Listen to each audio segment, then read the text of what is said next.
Hi, my name is Ducky, and my favorite band was Bloc Party. If you've ever played Guitar Hero 3 or Madden 2005, you know what I'm talking about.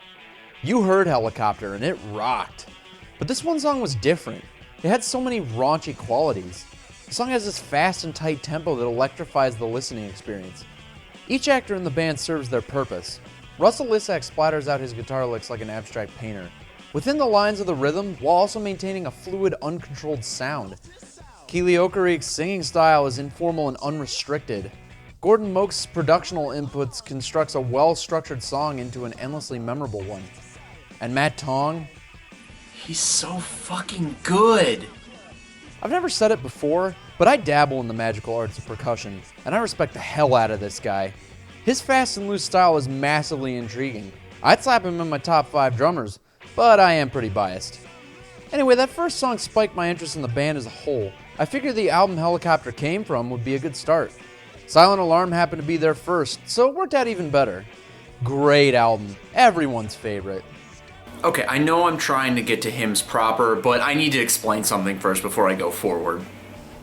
This is LP Club. He's great, he's neat, and look. 441 is not enough time to not only describe how this album is a boring disappointment, but also why it's a disgraceful flop, both critically and financially. And like he said, all in all, I love Bloc Party. Do you really? 'Cause I do. and that's the reason I'm doing an album review. You guys have to understand, I've been actively listening to everything Bloc Party for a decade now. I know where they've been. They were my absolute favorite band at one point. But LP Club is 100% right in this video. I just want to put into context why fans are more passionate about how frustrating this album's existence is. So back to Bloc Party's history. Their follow-up album, Weekend in the City, was critically received as not as good as Silent Alarm, but still alright. You could definitely feel the shift. Silent Alarm was a great rock album, and in ways a hard act to follow, but Weekend improved on the production level significantly. It definitely worked in the group's favor to have sound balance between a personal mixtape and professional studio recording the first album, but they improved their sound. They evolved. One of my absolute favorite things about Bloc Party was their inability to stagnate. All 4 of their studio albums feel different. They all come from the same people, but they never feared trying new musical ideas. It wasn't always perfect, I'm a few minutes from explaining intimacy. but they were always artists. So Weekend is constructed around grand moments and very memorable tracks. Comparing them to other artists of the day, Uniform is their Welcome to the Black Parade, Where Is Home is their You Can't Always Get What You Want, and Hunting for Witches is unconventional magic. It proves that the chorus for Gold by Kiara could work as an added element rather than a main aspect of the song. I may even be that hipster-grade jackass who says this album may even be better than Silent Alarm, but that's because I'm not a Fairweather fan. So to that third album, Intimacy, which took the band in interesting directions. They centered the album around electronic cadences. It was a bold move, to say the least. I mean, they always made remixes of their own music anyhow, but the bones weren't usually easily remixable. I still find it funny they even made a remix album for it. It already sounded remixed in the first place. So the whole album was a definite aggressive shift. Being that it's the farthest from their regular oeuvre, Intimacy is definitely their weakest album. Of course, it's got its share of good songs, like Your Visits Are Getting Shorter. Oh wait, that was a deluxe version track. Maybe this album isn't actually that good. Based on my lack of nostalgia and the heavy lack of even committing songs to memory, it's not the greatest sign, especially from somebody like me who's willing to claim this band is my absolute favorite. I guess now's a good time as ever to talk about the biggest fundamental problem with their albums overall. By now, you guys understand that I don't harshly judge music on lyrical content. I'm a music guy. I stake my claims to diving headfirst into some high-quality composition. Let's just say that Bloc Party's more of a single band than an album band. Yes, the albums have songs not released as singles that are endlessly memorable, but every album usually has 6 to 9 upbeat, musically involved tunes. And then there's some slow, abstract nonsense songs that kill the album's momentum. Usually Matt will sit them out all together and we get simplistic guitar licks and singing, not much more. Take a note of that. That'll become important later. And of course, I've never let these songs get in the way of my enjoyment of the band. I understand nobody's perfect, and not every album can be Costello music by the Fratellis. Costello music is an album constructed of pure gold. It's like a band making a greatest hits album without ever having to evolve their sound over time, but creating hits all based on their original sound. And a spoiler alert for the Fratellis, all of their good songs were in that album. Intimacy's critical reception went in two directions. Some called it an honest career moment for the band, and others were disappointed with a shift away from the band's conventional talents. Maybe based on a lack of record label, or awkward single releases, or maybe even Keeley's impending solo work, the band went on hiatus after Intimacy. Things looked down. I lost hope. Then 4 was announced for May of 2012, and I lost it. Guys, I'm getting there. Just sit down, okay? 4 was the group's return. Everybody was back. And it was magical. The album had the least slow songs. The album sounds like it would have been released between Alarm and Weekend, and they nailed the comeback. Personally, I think this album is on par with Silent Alarm. The singles mostly used replay effects for the main grooves. Both Octopus and Truth are very memorable, well constructed. Up fucking beat. Songs like 3x3 are fast and frantic, and Kettling. God, I love Kettling. It's my absolute favorite song of theirs. It gets you pumped, it gets you excited. The video nails it. It's like a violent game of Red Rover. Awesome song. Then while the group was touring, they wrote some standalone singles like Ratchet. I haven't mentioned that Bloc Party always released kick-ass singles between albums. One More Chance came right before they went on their pre-4 hiatus, and I'd put that in their top 5 songs. For Ratchet, they even got Syriac to do the video. Things were looking great. My favorite band was back, and almost even better than ever. Then Matt Tong left in 2013. Then Gordon Mokes left in 2014. Well, shit. Let's put this into perspective. This is how I rank the individual members of the band. These are the members who left. So what happens when your strongest members leave your band? To be fair, Keeley and Russ formed the group first, so they couldn't let their creation die. They got Justin Harris on bass and Luis Bartle on drums. And the world could not handle it. From what I saw directly after the lineup announcement, people got pretty damn passionate to sad. Post after post about how Bloc Party changed their lives and the unacceptability of this change. All we wanted was our band back, and now the only thing we could hope for was a reunion tour 20 years from now. At least that's what I'm hoping for. I'm the moron who didn't get tickets for them when they were still together. I thought maybe next time. So once they brought these new members into the band, they got to work. 2.5 front and back pages of script, and we have made it. On January 29th, 2016, Hymns was released by Bloc Party. After the band left, name yourself something else, damn it. But that would be unrealistic. Their music would get heavily ignored. Imagine how much worse it would be if your favorite artist's Spotify page didn't include that album that barely qualifies as their music. Wait, no, that would actually be great. So now I have to acknowledge this thing's existence. And I do one song at a time usually, so that's how this is gonna go. Not many people do albums this way. But this is my video about an album made 14 months ago. So let's start with the only song I knew before listening to the album.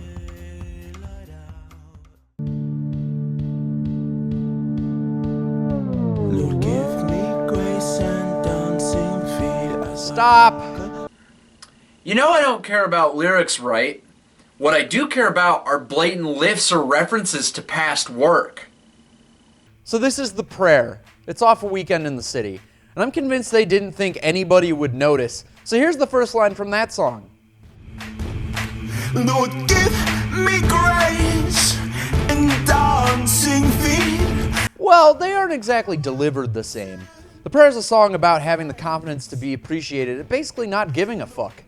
That first line is delivered with purpose and meaning. The Love Within uses it because the first stanza should be about something religious. The album is called Hymns, after all. And I wouldn't be so mad about it if those exact words had any meaning. Would you really give a prayer referring to the love inside with "give me grace and dancing feet"? The line has nothing to do with the rest of the song. It's just a nostalgic lift for diehard fans like myself, who, like me, probably shuddered the way I did when I heard the line. Because obviously I don't care about lyrics. So what's the first impression of the new and improved Bloc Party? positives first. This chorus is pretty solid. Keeley has always been good at carrying moving melodies, so chorus displays his singing strengths.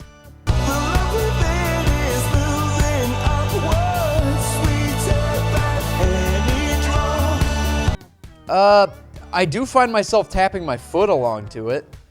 The song has a theme of 1 to 0 things about the song that I like, and then the song falls on a lame to frustrating spectrum.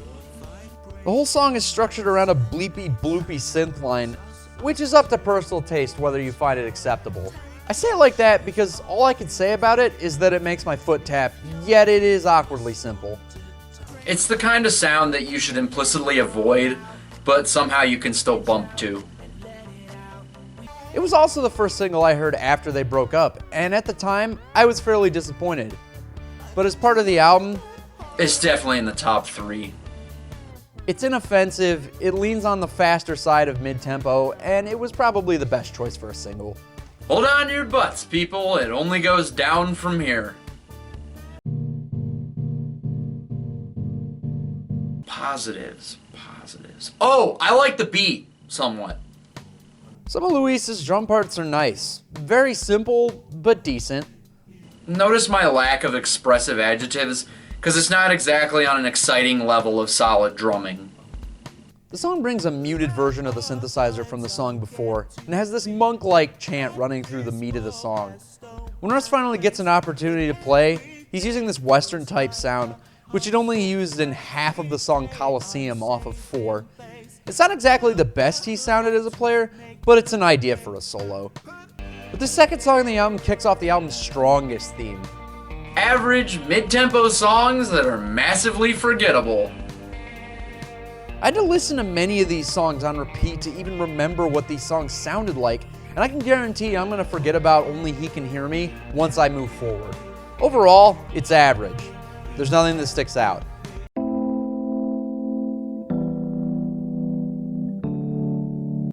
I'll give the song this. It does feel real. Lyrics do tell a story of seeing somebody once loved with somebody else.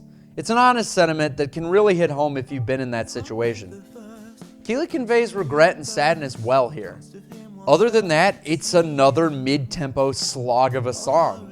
If these lyrics do nothing for you, then the song offers absolutely nothing interesting.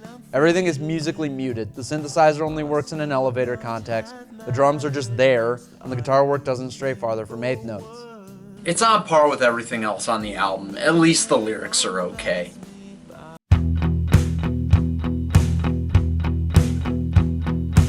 These tempos are really messing with my head. Whose idea was it to not only make at least 1/3 of these songs this slow, but also start an album with sludgy, forgettable tracks? It doesn't leave a very good first impression. With that being said, the album's second single, The Good News, may be the best song on the album. It doesn't excel in regards to the tempo, but it's definitely more full than most of the songs on the album. It sounds like the 6th or 7th song an act would push off of a massively successful album. I will take what I can get. It's also not so much that any particular member of the band shines here. They all just complement each other well. Sometimes it works in a song's favor to stack it full of uninspired, mediocre elements. Keeley stays at mid-range, Luis has a simple 4/4 rock beat that keeps things moving, and Russ even copies his guitar sound from Only He Can Hear Me.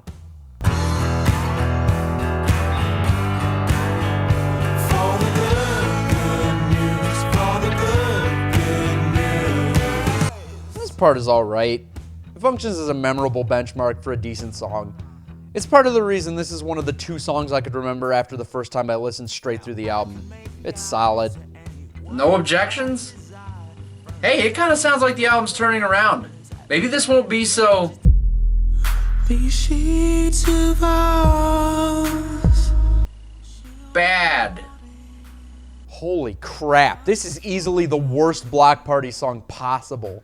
I've listened to albums ending with dead filler, but nothing, and I mean nothing, was outright repulsive like this. I plan on spending this album review being disgusted at how bored I was, but this one song is chock full of cringeworthy mistakes. Here, I'll nitpick it to death. The bass just slurs its way through the entire song, just jumping from goosebump inducing to maximum cringe production. I just can't wait till we're alone. Maybe that's because they found the one subject the band has never covered. A good old-fashioned baby-making jam. No. Who is listening to Bloc Party to get frisky? Oh, why? Of course. That's the first thing that comes to mind. They're my favorite.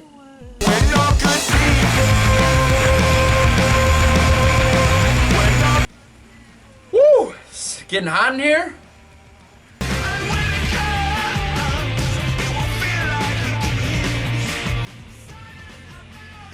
Hey, you want to get out of here?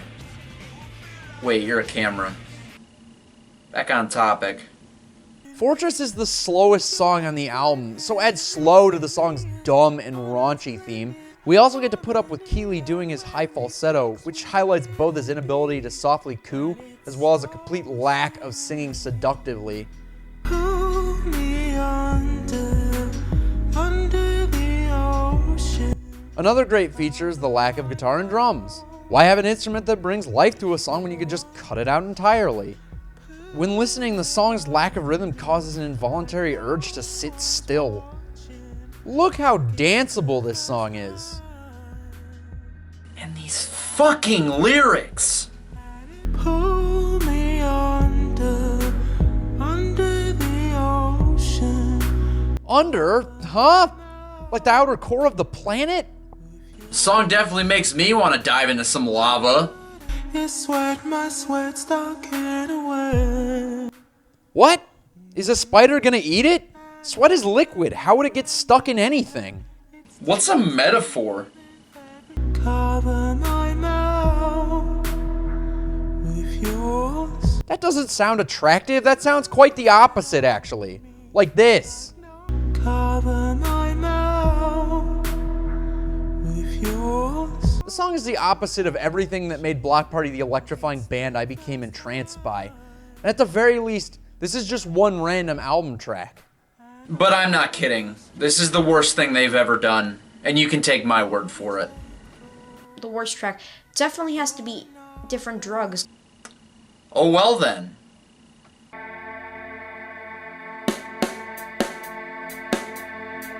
Yeah, he nailed it. So here's Different Drugs. It putters for 5 minutes with an okay drum beat, forgettable everything else with a weird vocal pitch shift at the end. It helps you remember something in the song, even if it's not good.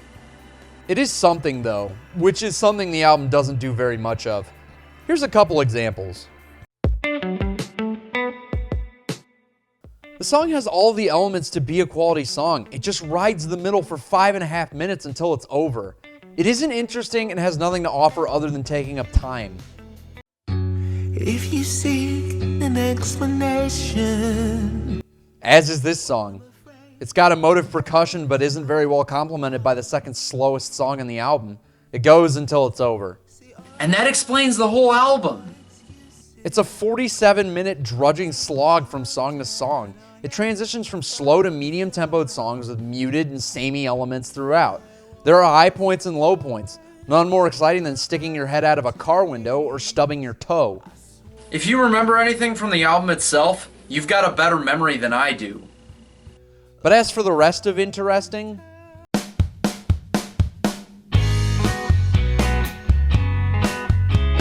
another not bad chorus. The guitar work at the end of the album has also evened itself out to Russ's usual sound. Into the earth our bodies will go. You gotta keep it all fluid. Other than that, we're still doing the same old average song thing.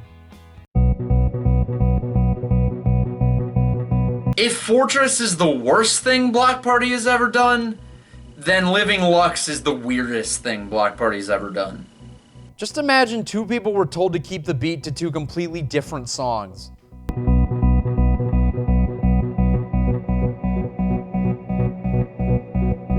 This shit doesn't work, and yet, It's fine. I can't get mad at anything different, especially with the rest of this album. It was an attempt, and I respect effort, especially here. And speaking of effort,